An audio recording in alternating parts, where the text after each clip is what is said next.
குட்டிமா தமிழ் டிவி நேயர்களுக்கு வணக்கம். நான் தான் உங்க மணிகண்டன். தொடர்ந்து குட்டிமா தமிழ் டிவி சேனலுக்கு நீங்க நல்ல ஆதரவு கொடுத்துக்கிட்டு இருக்கீங்க.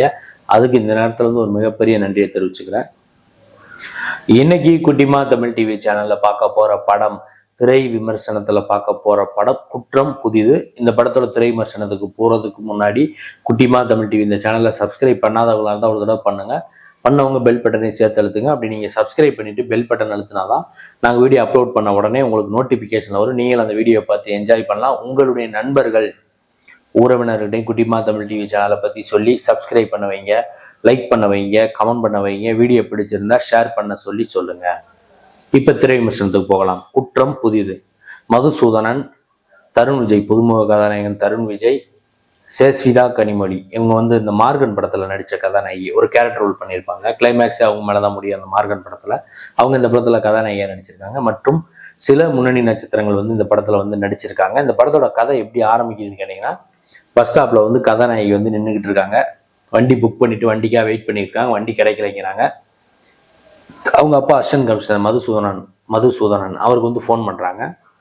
என்னம்மா 11:20 ஆகுது நைட்டு, இன்னும் ஏமா வீட்டுக்கு வரல? வீட்டுக்கு வந்துட்டு என்னை எழுப்பி சொல்லிட்டு தாம்மா நீ தூங்க போகணும் அப்படிங்கிற மாதிரி அவர் சொல்றாரு. நான் வந்துடுவேன்ப்பா, என்கிட்ட தான் ஒரு சாவி இருக்குல்ல, வீட்டுக்கு கீ இருக்குல்ல, இந்த ஒரு ஆட்டோ வருதுப்பா, அதில் வந்துடுறப்பா, கால் டாக்ஸி புக் பண்ண வரல, அந்த ஆட்டோவில் வந்துடுறப்பான்னு சொல்றாங்க. சொல்லிட்டு ஃபோனை கட் பண்ணா காலையில் அவர் தூங்கி எந்திரிக்கிறார் இந்த அசிஸ்டன்ட் கமிஷனர். அவங்க பொண்ணு வீட்டுக்கு வரவே இல்லை. அப்புறம் ஒரு தகவல் கிடைக்குது. தகவல் கிடைச்சா கதாநாயகி யாரோ கொண்டுட்டாங்க அப்படிங்கிற மாதிரி ஒரு வீட்டில இருந்து ஏதோ ஒரு 100க்கு கால் வந்திருக்கு. அவங்க போய் பார்க்குறாங்க. பார்த்தா அங்கே பிளட்டாக இருக்குது. அப்புறம் இந்த ஃபாரன்சிக் வராங்க. அங்கே ஒரு ஆட்டோ டிரைவரை அவங்கள கடத்திட்டு கொண்டுட்டாங்க அப்படிங்கிற மாதிரி யாரோ சொல்கிறாங்க. அந்த ஆட்டோ டிரைவர் அவங்க தேடி அலைகிறாங்க. இதுக்கிடையில் அந்த பக்கத்து ரூமில் கதாநாயகன் ஃபுட்டு டெலிவரி போகிறவர் தருண் விஜய், அவர் பார்த்தீங்கன்னா அங்கே பக்கத்து ரூமில் இருக்கார். அவரை கூப்பிட்டு விசாரணை பண்ணுறாங்க. ஏன்னா பக்கத்து ரூமில் ஒரு கொலை ஒன்று நடந்திருக்கு, உனக்கு தெரியுமா தெரியாதாடான்னு போலீஸ்காரங்க கேட்டு அவரை கூப்பிட்டு விசாரணை பண்ணுறாங்க. அவர் அந்த ஆட்டோ டிரைவரை பற்றிலாம் சில விஷயங்கள் சொல்கிறாரு. அப்போ அவரை அவர் சொல்லக்கூடிய விஷயங்கள் கரெக்டாக இருந்தோன்னே அவரை வீட்டுக்கு போக சொல்லிடுறாங்க. அதுக்கப்புறம் என்ன நடந்தது, உண்மையிலேயே கதாநாயகி யாராவது கொண்டுட்டாங்களா இல்லையா, அந்த ஆட்டோ டிரைவர் எங்கே தான் போனாப்புல, இந்த கதாநாயகன் தருண் விஜய் இந்த கதையில என்ன ரோல் பிளே பண்ணாரு, உண்மையான கொலைகாரன் யாரு, கொலை நடந்துச்சா இல்லையா, இத்தனை கேள்விக்கு விடை சொல்றதுதான் இந்த படத்தோட குற்றம் புதிது படத்தோட முழு நீள திரைக்கதையா அமைஞ்சிருக்கு. இதுல பாத்தீங்கன்னா படத்தோட ஃபர்ஸ்ட் ஹாப் பாத்தீங்கன்னா போர் அடிக்காம டக்குன்னு போயிடுச்சு. செகண்ட் ஹாப்பும் போர் அடிக்கல. அதாவது பாத்தீங்கன்னா படத்தோட பின்னணி இசையும் பாடல்களும் இந்த படத்துக்கு பாத்தீங்கன்னா ஒரு மிகப்பெரிய பலமா இருக்கு. கதை நல்ல கதை, அதாவது ஒரு சஸ்பென்ஸான கதை. ஆனா படம் முடியும் போது பாத்தீங்கன்னா ஒரு ட்விஸ்ட் அண்ட் டர்ன்ஸ் இருக்கு படத்தோட கிளைமேக்ஸ்ல. அதை நான் என்னன்னு சொன்னேன் அப்படின்னா உங்களுக்கு படம் பார்க்குற சுவாரஸ்யம் போயிடும். அந்த ட்விஸ்ட் அண்ட் டர்ன்ஸ் பாத்தீங்கன்னா ஓகே, அதாவது எல்லா படத்துல வந்த மாதிரி தான் இருக்கு. குற்றம் புதியதுன்னு இவங்க சொல்றாங்க. பட் இந்த குற்றங்கள் எல்லாமே பழைய குற்றமா தான் இருக்கு. எல்லா கதையிலையும் இந்த மாதிரியான சில விஷயங்கள் நடக்கும். கொலை பண்ணுவாங்க, இல்லை அதுக்கு ஏதாவது ஒரு விஷயம் தற்காப்புக்காக சில விஷயங்கள் பண்ணுவாங்க. அது என்னன்னு நான் சொல்ல மாட்டேன், ஏன்னா படம் பார்க்குற சுவாரஸ்யம் உங்களுக்கு குறைஞ்சிடும். அதை ரிவீல் பண்ண முடியாது. நான் அந்த மாதிரியான குற்றம் புதிதுன்னு டைட்டில் வச்சிருக்காரு புதுமுக இயக்குனர். ஆனால் குற்றம் பழைய குற்றமாக தான் இருக்கு. இருந்தாலும் பார்த்தீங்கன்னா படம் ஓகே, ஒரு தடவை பார்க்குற மாதிரி தான் இருக்கு. ஹீரோ நல்லா பெர்ஃபார்மன்ஸ் பண்ணியிருக்காரு. அவர் புதுமுக கதாநாயகன் மாதிரி தெரியல, ஒரு 4-5 படம் நடிச்ச ஒரு மாதிரி ரெண்டு கேரக்டர் ஸ்டேஷன் மாதிரி நடிச்சிருக்கிறாப்புல.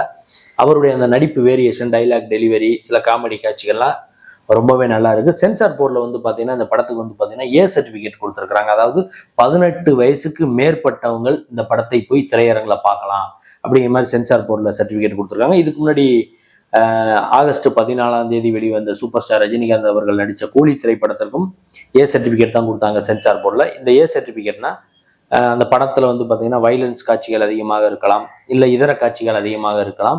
சென்சார் போர்டில் ஒரு படத்துக்கு ஏ சர்டிபிகேட் கொடுத்தால் 18 வயது நிரம்பியவர்கள் மட்டுமே திரையரங்குக்கு போய் பார்க்க முடியும். ஆனால் நீங்கள் தேட்டருக்கே போனால் கூட அவங்க அந்த உங்க மேலே டவுட் வந்துச்சுன்னா, அதாவது ஏஜ் டவுட் வந்துச்சுன்னா கேட்பாங்க, உங்களுக்கு ஐடி ப்ரூஃப் காட்டுங்க, அரசாங்க ஐடி ப்ரூஃப் காட்டுங்கன்னு கேட்பாங்க.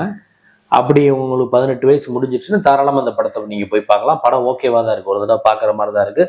இந்த குற்றம் புதிது, குற்றம் பழசாக இருந்தாலும் 2 மணி நேரம் அந்த கொலைகாரன் யாரு யாரு யாரு யாரு உண்மையிலேயே கொலை நடந்துச்சா இல்லையான்னு உட்கார வச்சுட்டாரு இயக்குனர். அதுக்காக இந்த படத்தை ஒரு தடவை பார்த்து ரசிக்கலாம். நாம் பண்ண இந்த ரிவ்யூ குற்றம் புதிது படத்தோட திரை விமர்சனம், இந்த வீடியோ உங்களுக்கு பிடிச்சிருந்தா லைக் பண்ணுங்க, கமெண்ட் பண்ணுங்க, ஷேர் பண்ணுங்க. மறக்காம மறுபடியும் சொல்லிக்கிறேன், குட்டிமா தமிழ் டிவி இந்த சேனலை சப்ஸ்கிரைப் பண்ணாதவங்களா இருந்தால் ஒரு தடவை பண்ணவங்க பெல் பட்டனை சேர்த்து அழுத்துங்க. அடுத்த வீடியோல இதே மாதிரி ஒரு திரை விமர்சனம் அல்லது சினிமா செய்தி அல்லது இதர செய்தியோட மீண்டும் நான் உங்களை சந்திக்கிறேன். குட்டிமா தமிழ் டிவி சேனலை பார்த்து ரசிச்சுக்கிட்டு இருக்க நேயர்களுக்கும் ரசிகர்களுக்கும் பொதுமக்களுக்கும் நெஞ்சார்ந்த நன்றிகள்.